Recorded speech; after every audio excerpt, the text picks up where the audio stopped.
Welcome, welcome, welcome. Special presentation. We're going to be hearing from the CEO of Calexit LLC and some thoughts about he has about what's coming in the future. But first,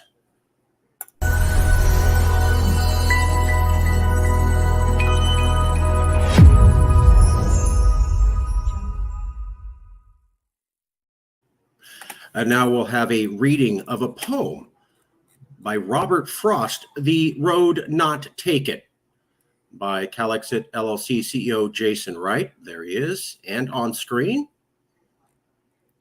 And here is the poem itself. All you, sir. Thank you very much, Marcus. The Road Not Taken by Robert Frost.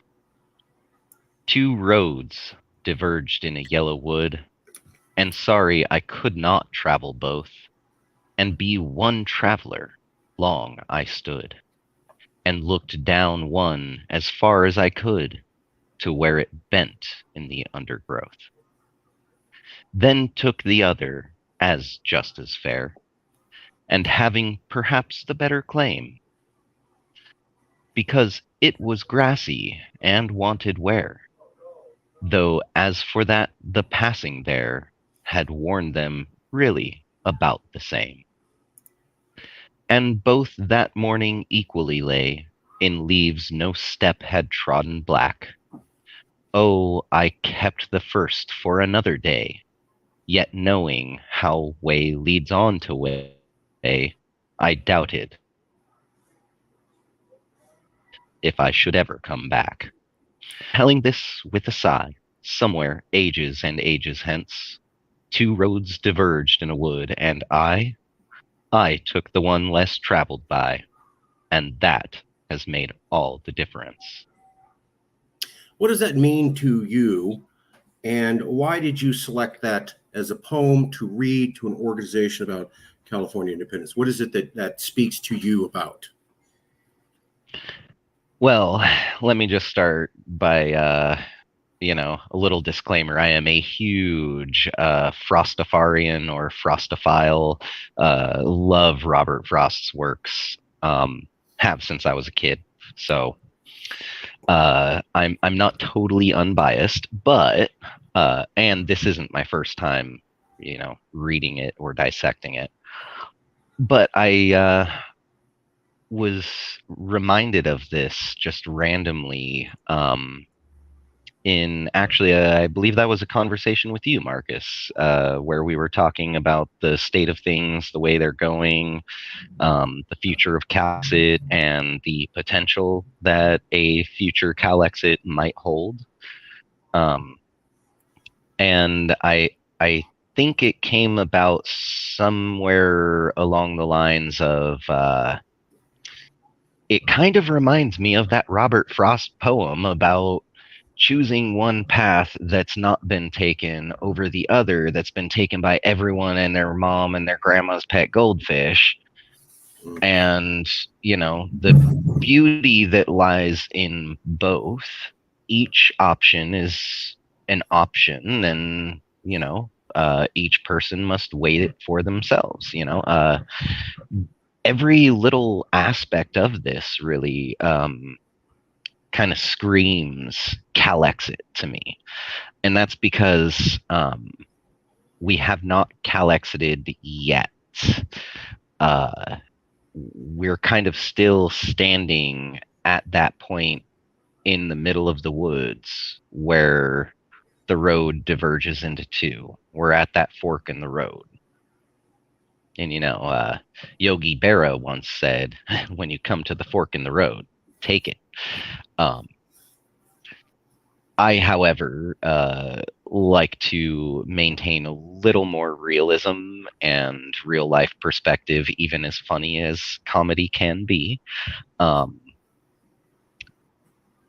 It is a very serious thing that we're looking at here. We're talking about the lives and livelihoods of 40 million people and the future generations which may, transpire therein.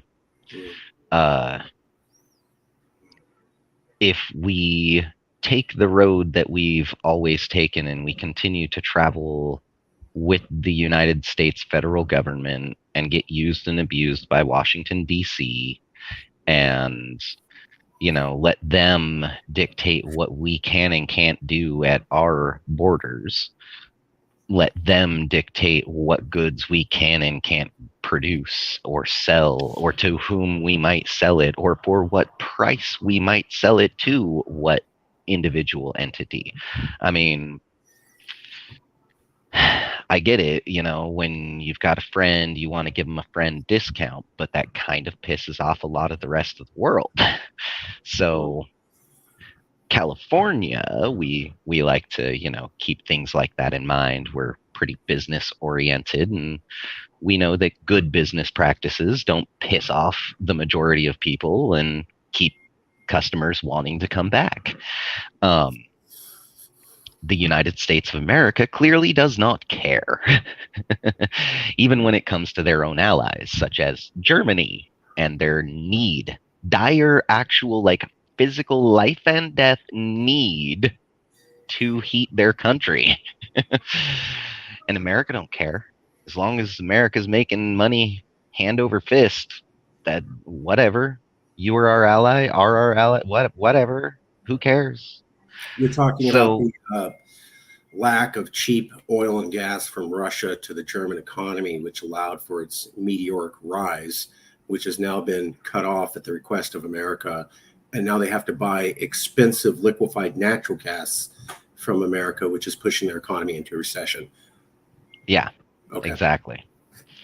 And America could like take all of this extra money that we're making and pump it back into the economy and the people and infrastructure, but no, just more bullets and bombs going overseas to fight these proxy wars that we are technically not involved in, but we're giving all of the ammunition, all of the armaments. Sure, not involved. So we can continue down this road that we know where it goes. We've walked down this road over and over. We use it every day to get back and forth, school, work, wherever, right? You want to go to the grocery store. This is the road that we take. Well, I mean, it works somewhat, sure. It works to the detriment of society, though. So is this really the better option? They say lesser of two evils, right? Biden or Trump, who's the lesser of the two evils? Well, ultimately, the lesser of the two evils here, the thing that you know to be detrimental, or the thing that you don't fully know, but through careful analysis shows that it likely could be highly beneficial and not extremely detrimental. Well, it's kind of a no-brainer, isn't it? Take the road less traveled by. The last time we saw people travel down this road, I mean, some people might want to say the Civil War, but like that wasn't really it. That was more like internal conflict type stuff. I don't like what you're saying. I don't like what you're doing. You're not the boss of me. I'd say the last time we really saw anyone in North America traveling down the road less traveled by was the founding fathers of the United States of America. Huh. The two roads diverged in their wood, and they said, well, I know what the king wants and what the king is going to do. He continually raises taxes, inadequate representation with disproportionate taxation, not to mention, forcing all of their beliefs on us. Like, I may be a Christian too. Maybe I don't want abortion for me, but isn't part of freedom being able to say, I don't like that, and so I choose not to do that. but also a person who doesn't have that same point of view can choose for themselves whether or not they like it or want to partake in it, whatever. It's like when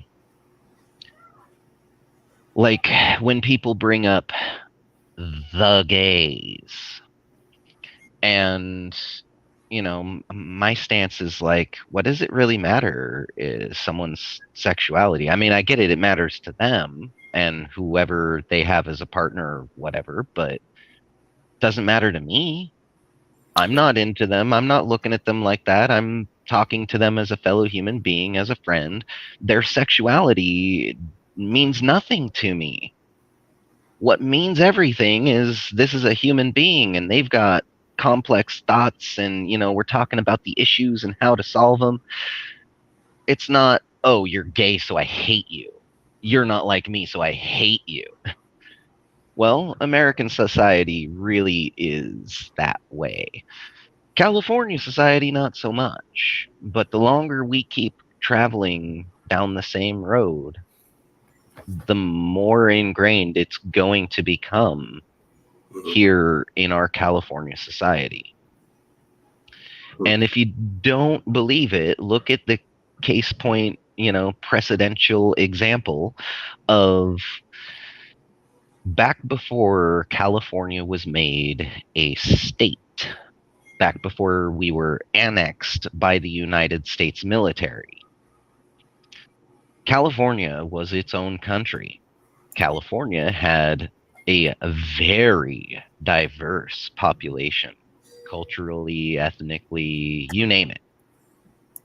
You could have, at that point in time, come just about anywhere in California where there's, a settlement of some sort, and you could have likely found people of varying different skin colors from varying different countries and ethnic backgrounds and origins and belief systems, not to mention the 1,000 tribes that were here before all of that. Talk about diversity. Well, California was annexed, conquered, made a state. And one of the first things that the United States of America's federal government forced upon California, something that we didn't really practice, was segregation. Right. Right. Whites only. Whites only restaurant. Whites only drinking Schools. fountains. Yeah. Voting, schools. Yeah, whites only schools, and if you're lucky enough to get to go to school as a non-white person, then you best count your lucky stars and be grateful for what you get. That's what America brought to California. That's the road that we travel down every day, and every day we cement it further and further into the woods that we're walking through. We can continue it. We can let it get worse and worse. Or we can take the road less traveled and see what difference that can make for us. Let's end it there. I'll send you an invite in about 30 seconds. See you soon.